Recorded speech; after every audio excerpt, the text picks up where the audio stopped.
ఐగుప్తు పశువులను వేరుపరచును, ఇశ్రాయేలీయులకున్న వాటన్నిటిలో ఒక్కటైనను చావదని హెబ్రీయుల దేవుడగు యెహోవా సెలవిచ్చుచున్నాడని అతనితో చెప్పమనెను. మరియు యెహోవా కాలము నిర్ణయించి, రేపు యెహోవా ఈ దేశములో ఆ కార్యము జరిగించుననెను. మరునాడు యెహోవా ఆ కార్యము చేయగా ఐగుప్తీయుల పశువులన్నీ చచ్చెను గాని ఇశ్రాయేలీయుల పశువులలో ఒకటియు చావలేదు. ఒక నిమిషం ఇక్కడ అండర్లైన్ చేసుకోండి ఈ మాట. ఎక్సోడస్ 9:5 ఇక్కడ ఒక మాట మీరు గమనించండి. మరియు యెహోవా కాలము నిర్ణయించి. సో ఈ కాలములు, ఈ యొక్క మాసములు ఎవరు నిర్ణయిస్తారంట? దేవుడు నిర్ణయిస్తాడంట. సో అందరు చెప్పండి, my success in God control, my finances in God control, my health is in God control. ఈ ప్రతిదీ దేవుడే నిర్ణయిస్తాడంట. సో మీరు అనుకోవచ్చు కరువు కాలం అనుకోండి, it is a very dry, కరువు వచ్చింది, కోవిడ్ లాగా ఫెమైన్ వచ్చింది, అప్పుడు కూడా దేవుడు నిర్ణయిస్తాడంట. లోకానికి కరోనా కానీ నీకు మాత్రం సమృద్ధిగా ఉంటుంది. లోకానికి క్వారంటైన్ కానీ నీకు క్వారంటైన్గా ఉండదు. హల్లెలూయా.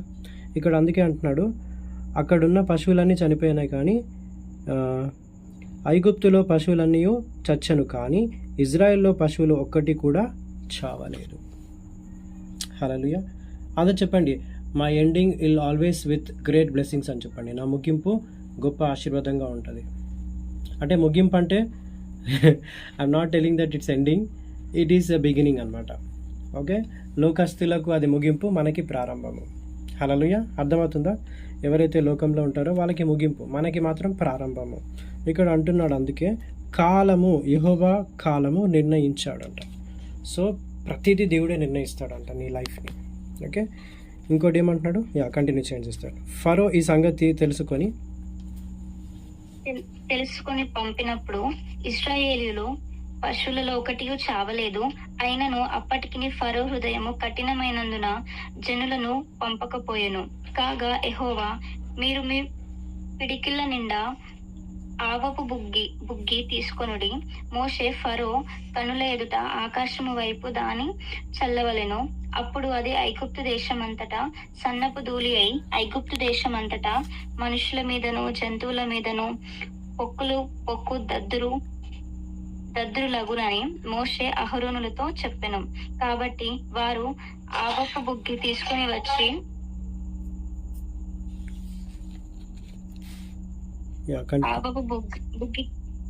వచ్చి ఫరో ఎదుట నిలిచిరి. మోషే ఆకాశము వైపు దాని చల్లగానే అది మనుషులకును జంతువులకును పొక్కు దద్దురులాయెను. ఆ దద్దురుల వలన శకునగాండ్రు మోషే ఎదుట నిలువలేకపోయిరి. ఆ దద్దురులు శకునగాండ్రకును ఐగుప్తీయులందరికీ పుట్టెను. అయినను యెహోవా మోషేతో చెప్పినట్లు యెహోవా ఫరో హృదయమును కఠినపరచెను, అతడు వారి మాట వినకపోయెను.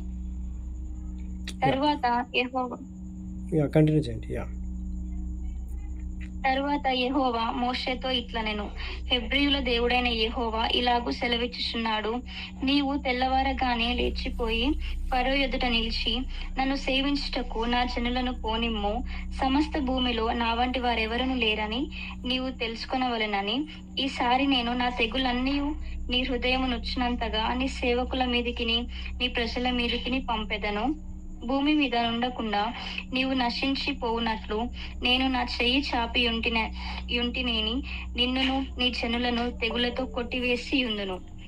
నా బలమును నీకు చూపునట్లు భూలోకమందంతటా నా నామమును ప్రచురము చేయునట్లును ఇందుకే నేను నిన్ను నియమించితిని. అండర్లైన్ చేసుకోండి ఈ మాట అండర్లైన్ చేసుకోండి. 16వ వచనం, నా బలమును నీకు చూపించినట్లుగా భూలోకమంతటా నా నామము ప్రచురము చేయునట్లు ఇదియే గాక నేను నిన్ను నియమించితిని. అంతే చెప్పండి, God strength will be released in your life అంటున్నాడు ఇక్కడ. నా బలమంతా విడుదల చేస్తా అంటున్నాడు.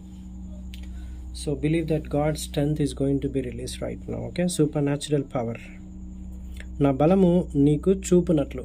సో దేవుని బలము చూపిస్తే ఎలా ఉంటుంది? ఇంకా ఎవరు తట్టుకోలేరు. No man or no Satan cannot tolerate that. ఎవరు ఆపలేరు దాన్ని.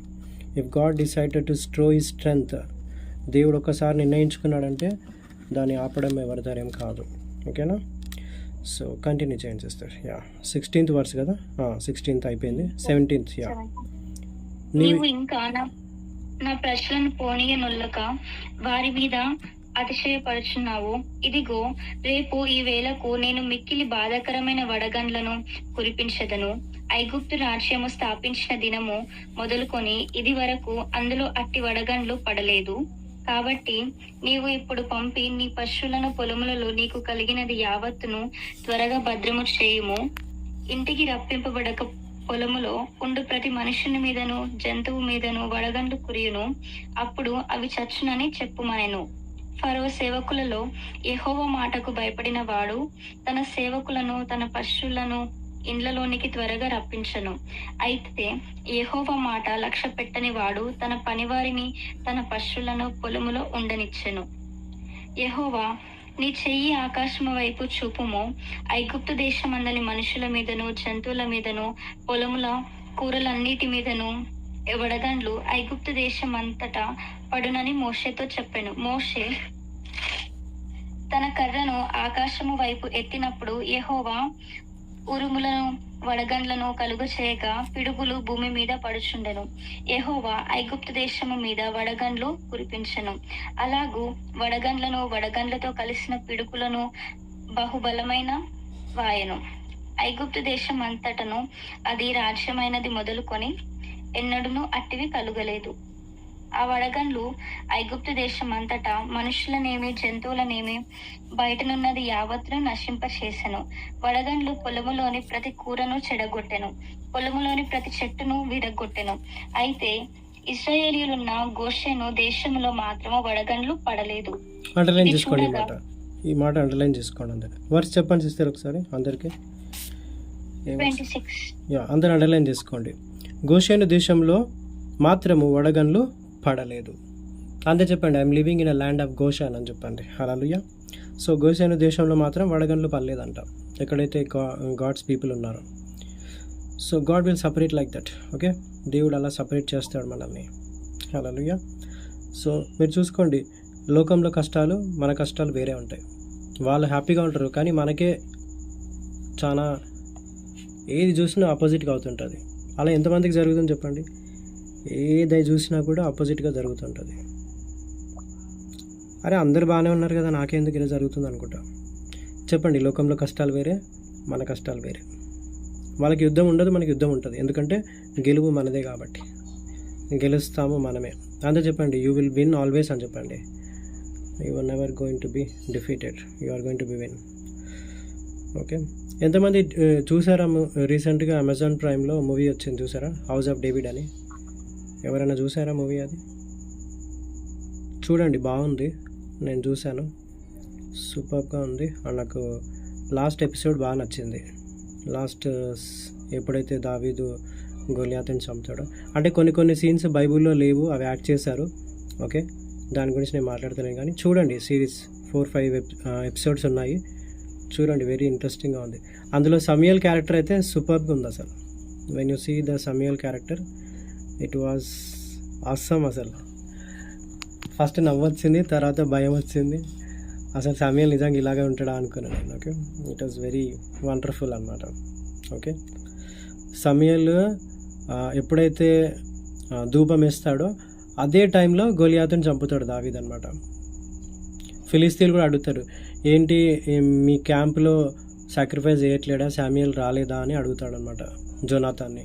ఆ నెక్స్ట్ డేనే క్యాంప్ ఫైర్ జరుగుతుంది, స్మోక్ వస్తుంది. అప్పుడు దావీదు పరిగెడతాడు అనమాట గోలియాత్ దగ్గరికి. బాగుంటుంది ఆ సీన్, మాత్రం సూపర్గా ఉంటుంది. చూడండి మీకు టైం దొరికినప్పుడు. It's a wonderful movie. Okay, అంటే చూడమన్నాను కదా చెప్పి వరల్డ్లీ సినిమాలు చూడకండి. ఓకే, మళ్ళీ నన్ను మిస్అండర్స్టాండింగ్ చేసుకోకండి. ఓకే, ఓన్లీ గాడ్లీ మూవీస్ అని చెప్తున్నాను. ఓకే, కంటిన్యూ చేస్తారు. ఇది చూడగా ఫరో మోషే అహరోనులను పిలువనంపి, నేను ఈసారి పాపం చేసి ఉన్నాను.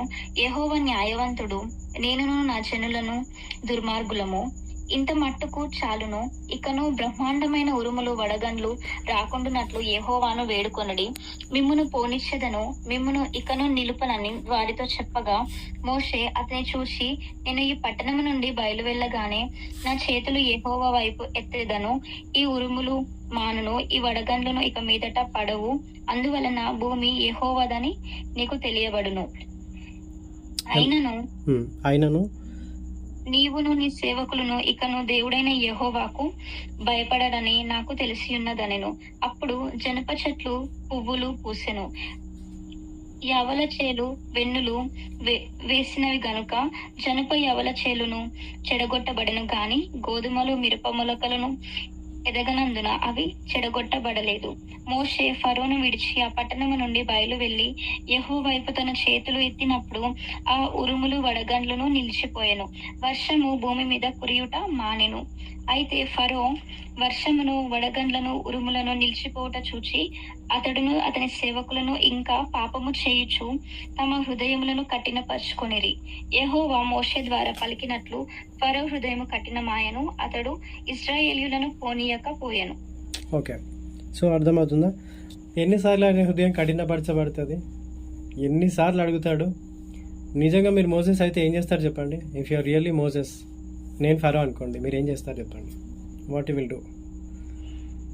వెళ్ళిన ప్రతిసారి అద్భుతము తెగులు తెస్తున్నాడు, అది తెగులు వెళ్ళిపోయినాక మళ్ళీ ఆయన హృదయం కఠినపరచబడుతుందంట. సో ఎందుకు చేస్తున్నాడు చెప్పండి? Why God is doing like that? ఎవరైనా చెప్పగలుగుతారా? ఎందుకు పదే పదే ఫరో హృదయం కఠినపడుతుంది? ఎందుకు మరి ఆ తెగులు చూపించిన తర్వాత కూడా ఎందుకు లోబడతలేడు ఆయన? దేవుడు తన మహిమను తన ప్రజలకు తెలియజేయడానికి. ఓకే, కరెక్ట్ ఆన్సర్ చెప్పారు. ఇంకెవరైనా చెప్పండి. I'm expecting something better answer. తన మహిమను కనపరచడానికి ఫరో హృదయాన్ని కట్టపరుస్తున్నాడు. ఇంకా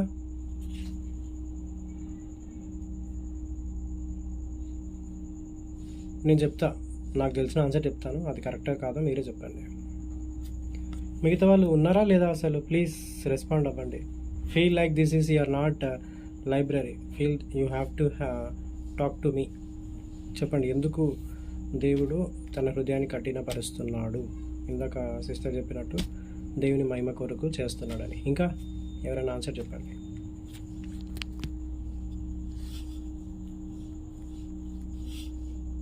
నోబడీ హ్యాస్ మౌత్. దేవుడు మీకు నోరు ఇయ్యలేదా మాట్లాడడానికి? So you are dumb. ఇశ్రాయేల్ జనాంగాన్ని ప్రిపేర్ చేస్తున్నాను ఫస్ట్. ఓకే, మంచి ఆన్సర్ చెప్పారు. ఓకే, వాళ్ళని సిద్ధపరుస్తున్నాడు. Okay, better answer, very happy. ఇంకా రాజు బ్రదర్ చెప్పండి. మహాలక్ష్మి, ప్రియదర్శిని సిస్టర్, అలాగే సిస్టర్ చెప్పండి. మిగతా వాళ్ళు ప్రదీప్ గారు, why God is doing harden? Pharaoh హృదయాన్ని ఎందుకు కఠినపరుస్తున్నాడు? Any reason specific? Prayer request అయితే అడుగుతారు కానీ ఇలాంటివి చెప్పారా మీరు? ఓకే, ఎందుకు కఠినపరుస్తున్నాడు అంటే దేవుడు నెక్స్ట్ జనరేషన్ని ప్రిపేర్ చేస్తున్నాడు. ఎవరైతే ఆయన మాట వింటలేరో వాళ్ళందరినీ ఒక సైడ్ చేయడానికి, ఎవరైతే ఆయన మాట వింటారో వాళ్ళకి కొత్త తరాన్ని చూపించడానికి, అంటే వాళ్ళ అద్భుతాలతోనే లెగుస్తారనమాట. లేవడం కూడా వాళ్ళు మార్నింగ్ లేవగానే గాడ్స్ మిరాకిల్ చూసేవాళ్ళు అనమాట అరణ్యంలో. So God is preparing a new generation. Okay, ఇది కూడా ఒక కారణం అనమాట. వాళ్ళని అద్భుతాలకుండా నడిపించాలని గాడ్ ప్లాన్. ఎందుకంటే మళ్ళీ వాళ్ళు వెనుకకి రావద్దని. ఎందుకంటే 400 years వాళ్ళు బంధకంలో ఉన్నారు కదా. ఆ స్లేవరీ మైండ్ సెట్ని పోవడానికి ప్రతిరోజు అద్భుతం చేస్తున్నాడు, తెగులు తీసుకొస్తున్నాడు. సో దట్ వాళ్ళకి అర్థమవుతుంది దేవుడు వాళ్ళ పక్షమున ఉన్నాడని, ఒక కొత్త జనరేషన్ని ఆయన తీసుకురాబోతున్నాడు అని చెప్పి వాళ్ళని కింగ్స్గా, ప్రీస్ట్గా చేయాలా. మిగతా ఫిలిస్తీన్లని, మిగతా ఐగుప్తులో ఆ ఫరో ఆ కింగ్డమ్ని మొత్తం కూల్చేసి గాడ్స్ కింగ్డమ్ని ఎస్టాబ్లిష్ చేయాలని వాళ్ళ గాడ్స్ ప్లాన్ అనమాట. కానీ వాళ్ళు అర్థం చేసుకోవట్లేదు దేవుని హృదయాన్ని. సో అందుకే దేవుడు హృదయాన్ని కట్టిపరుస్తున్నాడు. ఎందుకంటే వాళ్ళ మైండ్ సెట్ మారాలని. ఎందుకు? వాళ్ళకి ఇంకా స్లేవరీ మైండ్ సెట్ నుంచి బయటికి రావట్లేదు వాళ్ళు. అర్థమైందా? సో కంటిన్యూ చేయండి సిస్టర్. 10th chapter. కాగా యెహోవా మోషేతో, ఫరో యొద్దకు వెళ్ళుము, నేను యెహోవానని మీరు తెలుసుకొనున్నట్లును నేను చేయు సూచక క్రియలను ఐగుప్తీయుల ఎదుట కనపరచుటకును నేను వారి ఎడల జరిగించిన వాటిని వారి ఎదుట కలుగజేసిన సూచక క్రియలను నీవు నీ కుమారునికి ప్రచురము చేయునట్లును నేను అతని హృదయమును అతని సేవకుల హృదయమును కఠిన పరిస్థితి నేను. అర్థమైందా ఇప్పుడు నేను చెప్పిన ఆన్సర్? ఎంతమందికి అర్థమవుతుంది నేను చెప్పిన ఆన్సర్? నెక్స్ట్ జనరేషన్ కోసము చేస్తున్నాడు ఇలాగ దేవుడు. యాక్చువల్గా నేను చూడలేదు నిజంగా, I did not see this works, but Holy Spirit is inspiring me. నాకు పరిశుద్ధాత్ముడే చెప్పాడు నేను ఇప్పుడు చెప్పిన ఆన్సర్. నేను 10th చాప్టర్ చూడలేదు, but God has spoken to me. Okay, next generation కోసం చేస్తున్నాడంట. నేనే యెహోవానని తెలుసుకొనడానికి చేస్తున్నాడంట. ఓకే, కంటిన్యూ చేయండి సార్. కాబట్టి మోషే అహరోనులు ఫరో యొద్దకు వెళ్లి అతనిని చూచి ఇలాగూ చెప్పిరి, హెబ్రీయుల దేవుడగు యెహోవా సెలవిచ్చినదేమనగా, నీవు ఎన్నాళ్ల వరకు నాకు లొంగనుల్లక యుందువు? నన్ను సేవించుటకు నా జనులను పోనిమ్ము. నీవు నా జనులను పోనీయనొల్లని ఎడల ఇదిగో రేపు నేను మిడతలను నీ ప్రాంతంలోనికి రప్పించదను. ఎవడును నేలను చూడలేనంతగా అవి దాని కప్పును. తప్పించుకుని నా శేషమును అనగా వడగండ్ల దెబ్బను తప్పించుకొని మిగిలిన దానిని అవి తినివేయును. పొలములో మొలచిన ప్రతి చెట్టును తినును. మరియు అవి నీ ఇండ్లలోను నీ సేవకులందరి ఇండ్లలోను ఐగుప్తీయులందరి ఇండ్లలోను నిండిపోవును. నీ పితరులు గాని నీ పితమహులను గాని ఈ దేశంలో నుండిన నాట నుండి నేటి వరకు అట్టి వాటిని చూడలేదని చెప్పి ఫరో ఎదుట నుండి బయలు వెళ్ళను. అప్పుడు ఫరో సేవకులు అతని చూచి, ఎన్నాళ్ళ వరకు వీడు మనకు ఉరిగా నుండును? తమ దేవుడని యెహోవాను సేవించుటకు ఈ మనుషులను పోనిమ్ము. ఐగుప్తు దేశము నశించినదని నీకు ఇంకను తెలియదా అనిరి. మోషే అహరోనులు ఫరో యొద్దకు మరల రప్పింపబడగా అతడు, మీరు వెళ్లి మీ దేవుడైన యెహోవాను సేవించుడి. అందుకు ఎవరెవరు వెళ్ళుదురని వారిని అడిగెను. అందుకు మోషే, మేము యెహోవాకు పండుగ ఆచరింపవలెను గనుక మా కుమారులను మా కుమార్తెలను మా మందలను మా పశువులను వెంటబెట్టుకొని మా పిన్న పెద్దలతో కూడా వెళ్ళుదామనెను. అందుకతడు, యెహోవా మీకు తోడై ఉండునా? నేను మిమ్మును మీ పిల్లలను పోనిచ్చేదనా? ఇదిగో మీరు దురాలోచన గలవారు. పురుషులైన మీరు మాత్రము వెళ్లి యెహోవాను సేవించుడి. మీరు కోరినది అదే గదా అని వారితో అనగా ఫరో సముఖము నుండి వారు వెళ్ళగొట్టబడిరి.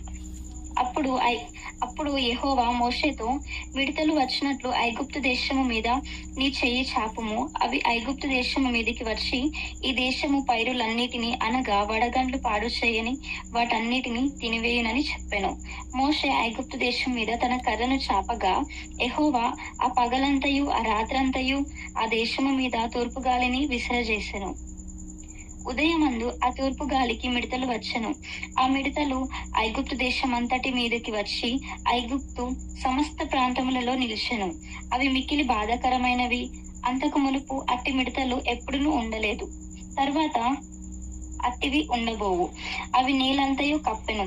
ఆ దేశమున చీకటి కమ్మెను. ఆ దేశపు కూరగాయలన్నిటినీ ఆ వడగండ్లు పాడు చేయని వృక్ష ఫలములన్నిటినీ అవి తినివేసెను. ఐగుప్తు దేశం అంతటా చెట్లే గాని పొలముల కూరయే గాని పచ్చని దేదియు మిగిలి ఉండలేదు. కాబట్టి ఫరో మోషే అహరోనులను త్వరగా పిలిపించి, నేను మీ దేవుడైన యెహోవా ఎడలను మీ ఎడలను పాపము చేసి తిని, మీరు దయచేసి ఈసారి మాత్రమే నా పాపము క్షమించి నా మీద నుండి ఈ చావు మాత్రము తొలగించమని మీ దేవుడైన యెహోవాను వేడుకొనుడనగా అతడు ఫరో యుద్ధ నుండి బయలు వెళ్లి యెహోవాను వేడుకొనెను. అప్పుడు యెహోవా గాలిని త్రిప్పి మహాబలమైన పడమటి గాలిని విసిరజేయగా అది ఆ మిడతలను కొంచెపోయి ఎర్ర సముద్రంలో పడవేసెను. ఐగుప్తు సమస్త ప్రాంతములలో ఒక మిడత అయినను నిలవలేదు. అయినను యెహోవా ఫరో హృదయమును కఠినపరచెను. అతడు ఇశ్రాయేలీయులను పోనీయడాయెను. ఓకే, ఈ మాట అండర్లైన్ చేసుకోండి అందరు. మహాబలము చేత. సో దేవుడు ఏం చేశాడంట? మహాబలము చేత గాలిని పుట్టించి ఎర్ర సముద్రంలో పడేశాడంట మిడతలని. సో మామూలుగా కాదంట, మహాబలము చేత అంటే great strength, not normal strength, great strength. Okay, మహాబలము చేత పడమటి గాలిని విసర్జింపగా అది ఆ మిడతలను కొంచెం పోయి ఎర్ర సముద్రంలో పడివేశాను. ఓకే, కంటిన్యూ చేయండి సార్.